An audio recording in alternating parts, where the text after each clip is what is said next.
Reality TV is Self-Help in the City Recap podcast, episode 4. Sorry for my hair, I just woke up. I've been doing events on Tuesday night within the city and Summer House in Vancouver. It's been so fun.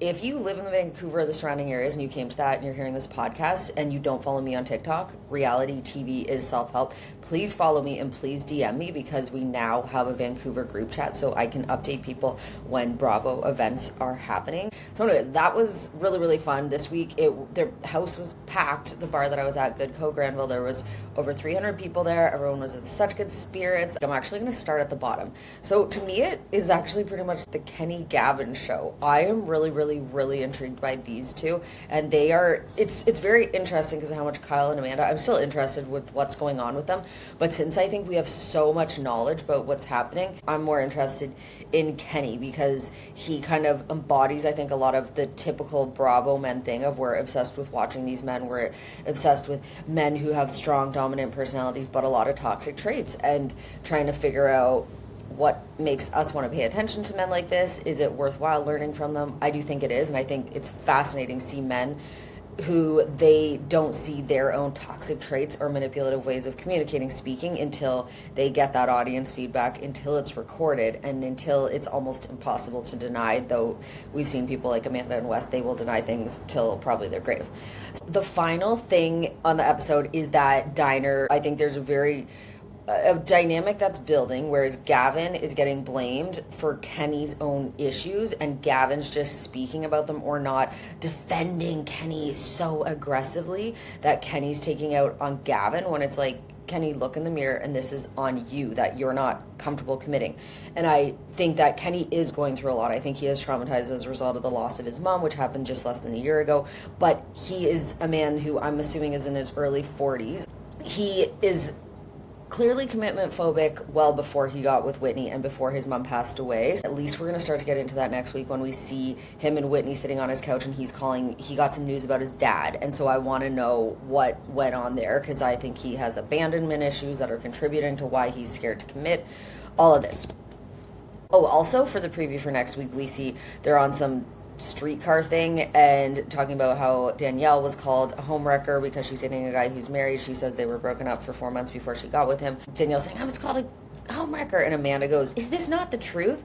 That's what's helpful to see with narcissistic traits in people, how they have so much shame beneath the surface they can't look inward. We're seeing that with Amanda in this, contrasted with what she's done and how she's going to Sierra. I'm not married anymore. Well, you are legally married. It's become more and more socially acceptable, though depending on the person, it's still very frowned upon to date someone who is married.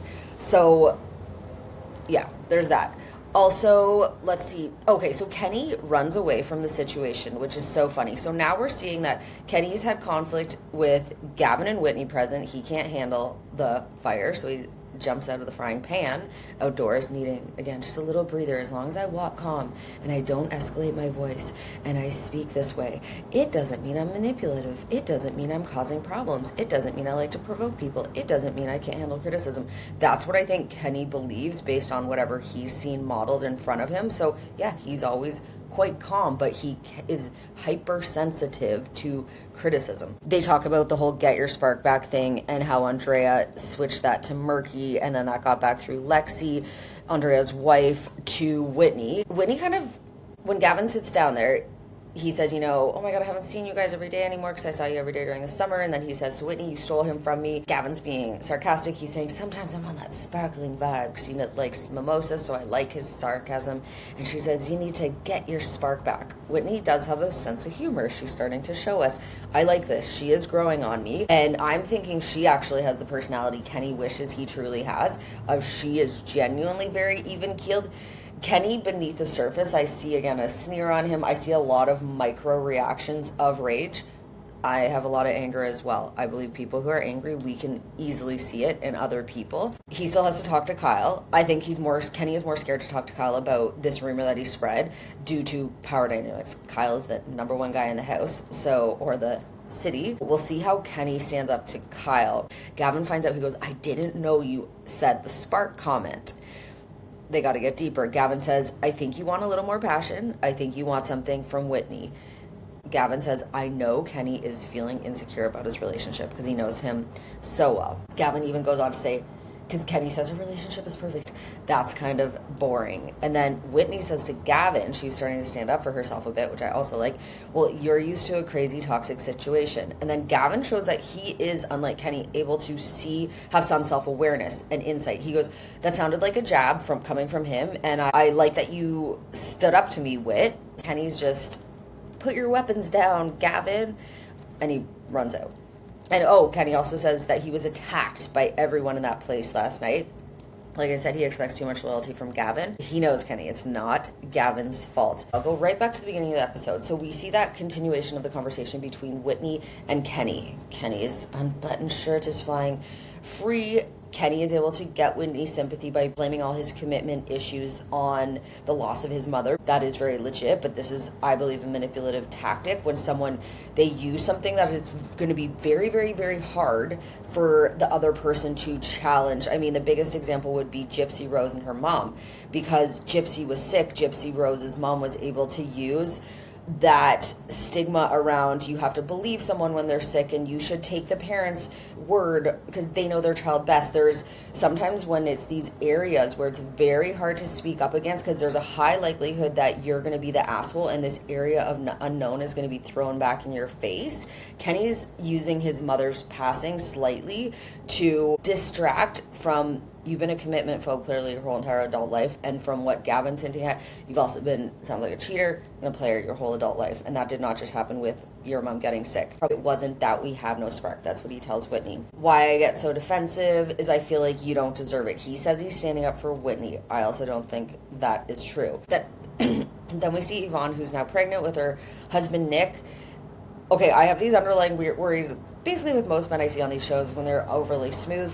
Is he a cheater? Does he lock himself in there and party with people and where he makes money? Where he's making refurbishing these old, cool, mid-century, modern style pieces of furniture that he says he sells. 2 chairs for, I think, $12,000 or $14,000. He said he has to sign NDAs because of all the famous people that purchase his things, and Yvonne doesn't even know about it. And she's like, If you're really good at hiding even small things, even over an NDA with your wife, then it makes me go, is there other stuff? And then the fact that they made that joke, or she made the joke about how she went away for 3 days and he didn't even notice. So they are having a baby in real life right now, which would indicate that their relationship is healthy, it's doing well, but I want to see a little bit more of Nick. He comes across as a really good person who is not like a Kenny, but maybe he's Kenny on the down low. It's just so hard to know with men who are attractive, who are smooth, because it's frightening for us as viewers because there's been so many times where we're like, that's the good guy, aka West, and then you just find out, oh no, it just looks different. Let's talk about Amanda. I love that Danielle hates Amanda. I am not a fan of Danielle for so many reasons, one of which is how she treated Lindsay. She would always kiss Kyle's ass when he'd freak out in a really, really annoying way and baby him and let him be such a piece of crap. And I find it interesting that she doesn't like Amanda because I don't think Danielle is a super passive-aggressive person, and so I feel that's probably part of what triggers her, and just Amanda's privilege of never having to be active and do anything in life but getting everything. Group chat about him being married, that is something Kyle took off Reddit, put in a group chat, so the word is being spread around. But let's go to the height of the drama, because the way Andrea yelled when he was being accused of stirring up shit and trying to make Kenny look bad, Kenny's ready to confront. Lindsay's watching it from afar, seeing, Andrea usually does not get like this. Kenny, he has conflicts with Gavin, his best friend. He already had a conflict with Lindsay, which he tried to spin back on her. He's playing with semantics with Andrea of, when you say you don't know if you have a spark with someone, it reflects you're not sure, murky, unclear. It is not a stretch of the imagination, and for someone whose English is their second language, I think it's pretty damn close, whether it's your second language or not, or additional language. Kenny says that it's gossiping, and he says that's bullshit. I never said that. He said you cherry-picked certain words in a conversation. Andrea, it sounded as if he was having an appendicitis attack. I didn't say that! The way he said it made me laugh so much. That is such a classic moment. How is that going to make Kenny look to everybody else when someone who's so diplomatic, positive, should not even be on reality TV, because he does not over dramatize stuff. He doesn't create issues out of nothing. He is the person that Kenny is now coming for. I saw photos from June 11th in New York City that were people exclusive of Amanda and Kyle laughing together, looking so happy, walking out of some building right after they'd filmed the In the City reunions. I heard it's going to be Watch What Happens Live Clubhouse style, and we're going to get to see at least some of this stuff dealt with. So I cannot wait to see where is Whitney and Kenny's relationship and Gavin's relationship, because again, you see there's a future clip where Gavin's gonna freak out on Kenny while they're, it looks like, camping. Now that Kenny's started to receive all this negative feedback, what he's gonna say, what he's gonna do, because he is a little bit of the breakout star of In the City because he's complex. He just has all those characteristics that we want to see what will happen with a man like this. That's my recap for In the City episode 4. I can't wait for Tuesday. We have the bonus episode of Summer House, The Reckonings. There is a lot to entertain us all summer long, and I am loving it. Thank you so much for listening. Please follow me on Spotify, Apple Podcasts, YouTube. Ideally, give me a 5-star rating, or follow me on TikTok, Reality TV is Self-Help.